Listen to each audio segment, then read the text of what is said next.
எல்லா தமிழ் மக்களுக்கும் என்னுடைய வணக்கம். இன்னைக்கு மலபார் முஸ்லீம் ஸ்பெஷல் ஒரு ஸ்நாக்கோட ரெசிபி தான் உங்கள் கூட நான் ஷேர் பண்ண போகிறது. செம்மீன் பத்திரி இல்லை இருந்தால் செம்மீன் பத்தல் இந்த மாதிரிலாம் சொல்கிற ஒரு ஸ்பெஷல் ஸ்நாக்காக இருக்குது. செம்மீன் சொல்கிறது இறால் மீன் தான். இறால் மீன் வச்சுட்டு செய்கிற ரொம்ப டேஸ்டியாக இருக்கிற ஒரு வெரைட்டி டிஷ்ஷாக இருக்குது. எப்படி செய்யலான்னு பார்த்துட்டு வரலாம். அதுக்காக 1/2 கிலோ அளவுக்கு இறால் மீன் இதே மாதிரி க்ளீன் பண்ணி எடுத்து வச்சிருக்கு. நீங்கள் எடுக்கிறது ரொம்ப பெரிய சைஸாக இருக்கிற மீனாக இருந்தால் சின்ன பீஸாக கட் பண்ணி எடுத்து வச்சுக்கோங்க. இது நம்ம முதல்ல வறுத்தெடுக்கணும்.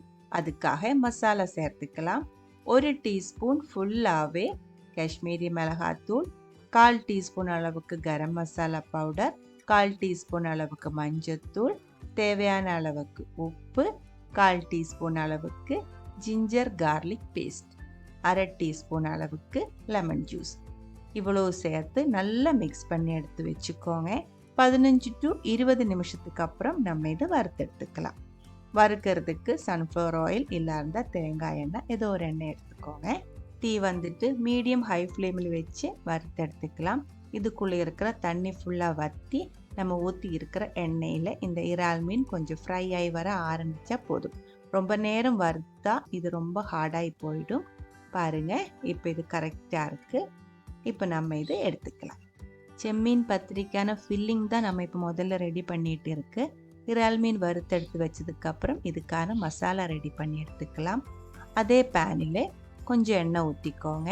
எண்ணெய் சூடானதுக்கப்புறம் 3 பெரிய சைஸ் வெங்காயம் சின்ன பீஸாக ரொம்ப நைஸாக கட் பண்ணி சேர்த்து வதக்கிக்கோங்க. கொஞ்சம் உப்பு கூடி நான் இதில் சேர்த்துருக்கு. நல்லா வதக்கி சாஃப்ட் ஆனதுக்கப்புறம் காரத்துக்கு தகுந்த மாதிரி பச்சை மிளகாய் சேர்த்துக்கலாம். நான் இப்போ 2 பச்சை மிளகாய் கூடவே கொஞ்சம் கருவேப்பிலையும் சேர்த்து நல்லா வதக்கி மூடி வச்சுக்கோங்க. வெங்காயம் நல்லா வேகணும், கொஞ்சம் ட்ரையாகி கிடைக்கணும், ஆனால் கருகி போகக்கூடாது. கொஞ்சம் நேரத்துக்குள்ளே வெங்காயம் நல்லா வெந்து கிடச்சிடும். மறுபடியும் வதக்கினதுக்கப்புறம் இதுக்குள்ளே நம்ம மசாலா ஒன்றா சேர்த்துக்கலாம். 1 டீஸ்பூன் வரமிளகாய் பவுடர், 1/4 டீஸ்பூன் மஞ்சத்தூள், 1/4 teaspoon pepper powder, 1/4 teaspoon garam masala powder, கூடவே 3/4 டீஸ்பூன் அளவுக்கு சோம்பு இடித்தது. 1/2 டீஸ்பூன்லேருந்து 3/4 டீஸ்பூன் வரைக்கும் சேர்த்துக்கோங்க. சோம்பு முழுசாக சேர்க்க வேண்டியதில்லை, பவுடரும் சேர்க்காமல் இதே மாதிரி கொஞ்சம் இடித்து சேர்த்துருச்சுன்னா ரொம்ப டேஸ்ட்டாக இருக்கும். நல்லா வதக்கி அதோட பச்சை ஸ்மெல் போனதுக்கப்புறம் 1 தக்காளி சின்ன பீஸாக கட் பண்ணி சேர்த்துக்கோங்க. இறால் மீன் கூட தக்காளி ரொம்ப நல்லா மேட்ச் ஆகும், நல்ல டேஸ்டாக இருக்கும் தக்காளி சேர்த்து இறால் மீன் செய்யும்போது. ஆனால் மசாலா கூட தக்காளி சேர்க்கும்போது மசாலா கொஞ்சம் ஈரமாகி போயிடும். அதனால நல்லா வேக வச்சு கொஞ்சம் ட்ரையாக பண்ணி எடுத்துக்கோங்க. மசாலா கொஞ்சம் ஈரம் அதிகமாக இருந்துச்சுன்னா மாவுக்குள்ளே வச்சு நம்ம இதை வேக வைக்கும்போது மாவில் இருந்து தண்ணி மாதிரி வெளியே ஒழுகி வர்றதுக்கான வாய்ப்பு இருக்குது. அது இல்லாமல் இருக்கிறதுக்காக தான் மசாலா நல்லா ட்ரையாக பண்ணி எடுத்துக்கோ அப்படின்னு சொன்னேன். பாருங்கள், தக்காளி மூடி வச்சு நல்லா வெந்ததுக்கப்புறம் இதே மாதிரி உடச்சி விட்டுக்கோங்க. அதுக்கப்புறம் நான் இதில் 1/4 கப் அளவுக்கு துருவன தேங்காய் பொடி சேர்க்கிறேன். கூடவே கொஞ்சம் கொத்தமல்லி எல்லாம் சின்ன பீஸாக கட் பண்ணதும் சேர்த்துருக்கு. ரெண்டுமே நல்லா மிக்ஸ் பண்ணிக்கோங்க. தேங்காய் வெள்ளை கலராக தனியாக தெரியக்கூடாது, மசாலா கூட நல்லா சேரணும். அது வரைக்கும் நல்லா இதே மாதிரி தேய்ச்சி மிக்ஸ் பண்ணி விட்டுக்கோங்க. அதுக்கப்புறம் நான் கொஞ்சம் உப்பு செக் பண்ணி பார்த்துருந்தேன், கம்மியாக இருந்துச்சு. மறுபடியும் 1/4 டீஸ்பூன் அளவுக்கு உப்பு கூடி சேர்த்துருக்கு. எல்லாமே நல்லா மிக்ஸ் ஆனதுக்கப்புறம் நம்ம வறுத்தெடுத்து வச்சுருக்கிற இறால் மீன் இதுக்குள்ளே சேர்த்து மறுபடியும் மிக்ஸ் பண்ணிக்கோங்க. இந்த மசாலா நம்ம ஸ்டார்டிங்கில் இருந்து இதே மாதிரி முடிகிற வரைக்கும் மிக்சிங்கில் தான் அதோட டேஸ்ட் இருக்குது. கரெக்டான அளவுக்கு செஞ்சு எடுத்துக்கோங்க. இனி இந்த மசாலாக்குள் நம்ம எதுவுமே சேர்க்கறது இல்லை, எல்லாமே சேர்த்து நல்லா மிக்ஸ் பண்ணி மூடி வச்சதுக்கப்புறம் இதே மாதிரி ஃபுல்லாக ஆவி வர்ற வரைக்கும் வெயிட் பண்ணுங்கள். தீ கம்மி பண்ணி தான் வைக்கணும். இது இல்லாருந்து அடி பிடிச்சிடும், இல்லை கருகி போயிடும். நல்லா ஆவி வந்ததுக்கப்புறம் மறுபடியும் ஒரு டைம் இதே மாதிரி மிக்ஸ் பண்ணி எடுத்துக்கோங்க. ஈரம் இருந்துச்சு அப்படின்னா ஈரம் போய் கொஞ்சம் ட்ரை ஆகிற வரைக்கும் லோ ஃப்ளேமில் வச்சதுக்கப்புறம் தீ ஆஃப் பண்ணி எடுத்துக்கலாம். மசாலா ஃபில்லிங் ரெடியாக இருக்குது. அடுத்தது மாவு ரெடி பண்ணி எடுத்துக்கலாம். 2 கப் அளவுக்கு வறுத்த அரிசி மாவு தான் எடுத்துருக்கு, இடியப்பத்தோட மாவு. அதில் 1/2 டீஸ்பூன் அளவுக்கு மஞ்சத்தூள் கூடி சேர்த்துருக்கு. நல்லா கலக்கி விட்டுக்கோங்க, மிக்ஸ் பண்ணிக்கோங்க. 2.5 கப் அளவுக்கு தண்ணி கொதிக்க விட்டுருக்கு. அதில் 1/2 டீஸ்பூன் அளவுக்கு உப்பும் போட்டு இந்த தண்ணியில் தான் நம்ம அந்த மாவு மிக்ஸ் பண்ணி எடுக்கிறது. 1 கப்பு இடியப்ப மாவுக்கு 1/4 கப் அளவுக்கு தண்ணி தான் நான் எடுத்திருக்கேன். இருந்தாலும் நான் ஒன்றா ஊற்றுறதில்ல, கொஞ்சம் கொஞ்சமாக ஊற்றி மாவோட கன்சிஸ்டன்சி பார்த்து மெதுவாக தான் மிக்ஸ் பண்ணி எடுக்கிறேன். எல்லா மாவும் ஒரே மாதிரி இருக்காது. 1 கப்பு மாவுக்கு 1 கப்பிலிருந்து 1.5 கப்பு வரைக்கும் தண்ணி தேவைப்படும். அது பார்த்துட்டு நீங்கள் அதுக்கு தகுந்த மாதிரி தண்ணி கொதிக்க வச்சு, கொதிக்கிற தண்ணி மாவுக்குள்ளே ஊற்றி இதே மாதிரி மிக்ஸ் பண்ணி எடுத்துக்கோங்க. நல்லா மிக்ஸ் ஆனதுக்கப்புறம் இதை ஆற விடணும். இது அங்கே ஆறட்டும். அதுக்குள்ளே இந்த மாவுக்குள்ளே 2 இன்க்ரீடியன்ட் சேர்க்க வேண்டியது இருக்குது. 10 சின்ன வெங்காயம், 1.5 டீஸ்பூன் அளவுக்கு சோம்பு. இது ரெண்டும் நல்லா அரையக்கூடாது, க்ரஷ் ஆனால் மட்டும் போதும். நீங்கள் கல்லில் இடித்து சேர்த்தாலும் போதும். மிக்சிக்குள்ளே இதே மாதிரி க்ரஷ் பண்ணி எடுத்ததுக்கப்புறம் நம்ம மிக்ஸ் பண்ணி எடுத்து வச்சிருக்கிற மாவுக்குள்ளே சேர்த்து எல்லாமே நல்லா கையில் பிசைஞ்சு எடுத்துக்கோங்க. அதுதான் நம்ம இப்போ செய்ய போகிறது.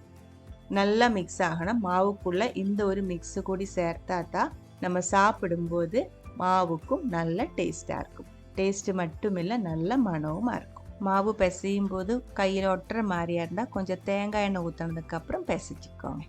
மாவு நல்லா பிசைஞ்சு ரெடி பண்ணி வச்சதுக்கப்புறம் நம்ம இப்போ செம்மீன் பத்திரி செய்யலாம். வாழை இலையில தான் செய்யறது. இதே மாதிரி சின்ன பீஸாக கட் பண்ணி நான் அதில் கொஞ்சம் தேங்காய் எண்ணெய் தடவி விட்டுட்டு இருக்கு. ஒரு செம்மீன் பத்திரி செய்யறதுக்கு இதே மாதிரி நம்ம 2 வாழை இலை எடுக்கணும். ஒரு வாழை இலையில மாவு கொஞ்சம் பெரிய சைஸாகவே எடுக்கணும். நம்ம பெரிய எலும்பிச்சம்பழம் சைஸுக்கு பத்தாது, கொஞ்சம் பெரிய சைஸுக்கு இதே அளவுக்கு கொஞ்சம் பெருசாக கொழுக்கட்டை அளவுக்கு கொஞ்சம் பெருசாக எடுத்துக்கோங்க. அதுக்கப்புறம் நம்ம எண்ணெய் தடவி வச்சிருக்கிற 2ஆமത്തെ இலை அதுக்கு மேலே வச்சு ஒரு பிளேட்டு வச்சு சாஃப்டாக அமர்த்திடலாம். அமர்த்தும் போது அது நல்லா ரவுண்டாக கிடச்சிடும். கை வச்சு வேணாலும் அமர்த்திடலாம், ஆனால் பிளேட்டு வச்சு அமர்த்தும் போது கரெக்டாக இருக்கும். இதோட திக்னஸ் பாருங்க. இது விரிச்செடுக்கும் போது இந்த அளவுக்கு கட்டியாக இருக்கணும். இல்லை இருந்தால் ஃபில்லிங் வெளியே வந்துடும். ரொம்ப கட்டி கம்மியாக மாவு விரிச்செடுத்து செய்யும்போது நமக்கு மசாலையோடு சேர்த்து சாப்பிடும்போது மசாலா மட்டும் சாப்பிட்ற மாதிரி இருக்கும். மாவும் கரெக்டாக இருந்தால் தான் நல்ல டேஸ்ட்டில் சாப்பிட முடியும். ஒரு செம்மீன் பத்திரி செய்யறதுக்கு இதே மாதிரி 2 பத்திரி விரிச்செடுக்கணும். மேலே வச்சு அமர்த்துற வாழை இலையில எண்ணெய் தேய்ச்சிக்கோங்க, இல்லை இருந்த மாவு வந்து இலையில ஒட்டி நிற்கும். அதுக்கப்புறம் நம்ம ஃபில்லிங் வச்சுக்கலாம். ப்ரான்ஸோட ஃபில்லிங் வைக்கும்போது நடுவில் மட்டும் வச்சுக்கோங்க, ஓரம் மாவு கொஞ்சம் விட்டுருங்க. நம்ம இன்னும் அடுத்த வாழை இலையிலே விரிச்செடுத்து வச்சிருக்கிற பத்திரி அதுக்கு மேலே வச்சு ஒட்ட வேண்டியதுதான். ஓரமாக ஃபில்லிங் போயிடுச்சு அப்படின்னா மாவு ஒட்டாமல் போயிடும். அப்போ வந்து நம்ம இது வேக வைக்கும்போது மசாலா வெளியே வந்துடும். அதெல்லாம் பார்த்து பண்ணிக்கோங்க. பாருங்க, அந்த மாவுக்கு தகுந்த மாதிரி ஒரு அளவுக்கு ஃபில்லிங் வச்சுக்கோங்க. ரொம்ப பொங்கி நிற்காம கரெக்டான அளவுக்கு வச்சுக்கோங்க. அதுக்கப்புறம் அடுத்த பத்திரி அதுக்கு மேலே வச்சு நம்ம ஓரம் வந்து கை வச்சு அமர்த்தி விட்டுடலாம். கை ஒட்டுற மாதிரியா இருந்தால் எண்ணெய் இல்லைன்னா கொஞ்சம் தண்ணியில் தொட்டு இதே மாதிரி அமர்த்தி விட்டுக்கோங்க. ஃபுல்லாக ஓரம் நல்லா ஒட்டினதுக்கு அப்புறம் ஒரு ஃபோர்க்கு வச்சு நீங்கள் வேணால் ஒரு டிசைன் கொடுத்துக்கலாம். ஃபோர்க் வச்சு அமர்த்தும் போது மசாலையில் படாமல் பார்த்துக்கோங்க. மசாலா கொஞ்சம் வெளியே வந்துருச்சுன்னா இதுக்கப்புறம் நம்ம இதை ஆவியில் வேக வைக்கணும். அப்போ வந்து மசாலையில் இருக்கிற அந்த தண்ணி வந்து வெளியே வந்துடும். பாருங்க, செம்மீன் பத்திரி வேக வைக்கிறதுக்கு ரெடியாக இருக்குது. ஸ்டீமரில் தான் வேக வைக்கிறேன். இட்லி தட்டு இருந்தால் இட்லி தட்டும் எடுத்துக்கலாம். நல்லா ஆவி வந்ததுக்கப்புறம் ஸ்டீமருக்கு மேலே பத்திரி வச்சு அதுக்கு மேலே மறுபடியும் நான் ஒரு வாழை இலை வச்சுருக்கு. தண்ணி அதுக்கு மேலே படாமல் இருக்கிறதுக்காக தான். அதுக்கப்புறம் ஆவியில் 15 to 20 நிமிஷம் மீடியம் லோ ஃப்ளேமில் தான் இது வேக வைக்கணும்.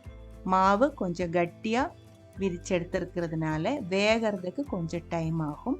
மேலே வந்து வெந்தாலும் கீழே வந்து வேகிறதுக்கு கொஞ்சம் டைம் ஆகும். அது பார்த்துட்டு அதுக்கு தகுந்த மாதிரி நீங்கள் டைம் அட்ஜஸ்ட் பண்ணி வேக வச்சு எடுத்துக்கோங்க. மலபார் ஸ்பெஷல் செம்மீன் பத்திரி இல்லை இருந்தால் செம்மீன் பத்தல் ரெடியாக இருக்குது. நம்ம எடுத்து வச்சிருக்கிற அந்த ஒரு மாவில் இதே மாதிரி 4 பத்திரி செஞ்சு எடுத்துருக்கு. ஒன்று ஃபுல்லாக ஒரு ஆளுக்கு சாப்பிட முடியாது, ரொம்ப பசியெல்லாம் இருந்தால் நல்லா சாப்பிட்றவங்களா இருந்தால் ஒன்றெல்லாம் சாப்பிடுவேன். நம்ம இதே மாதிரி கட் பண்ணி டீ கூட ஒரு பீஸாக தான் சாப்பிடுறது. இது இங்கே பேக்கரியிலெல்லாம் சில பேக்கரியிலெல்லாம் வாங்கிறது கிடைக்கும். இந்த ஒரு ரெசிபி உங்களுக்கு பிடிச்சிருந்தா கண்டிப்பாக ட்ரை பண்ணி பாருங்கள். அதுக்கப்புறம் உங்களோட கமெண்ட்ஸ் எல்லாம் சொல்லிடுங்க. இந்த சமையல் பிடிக்கிற ஃப்ரெண்ட்ஸுக்கு மறக்காமல் ஷேர் பண்ணி விட்டுக்கோங்க.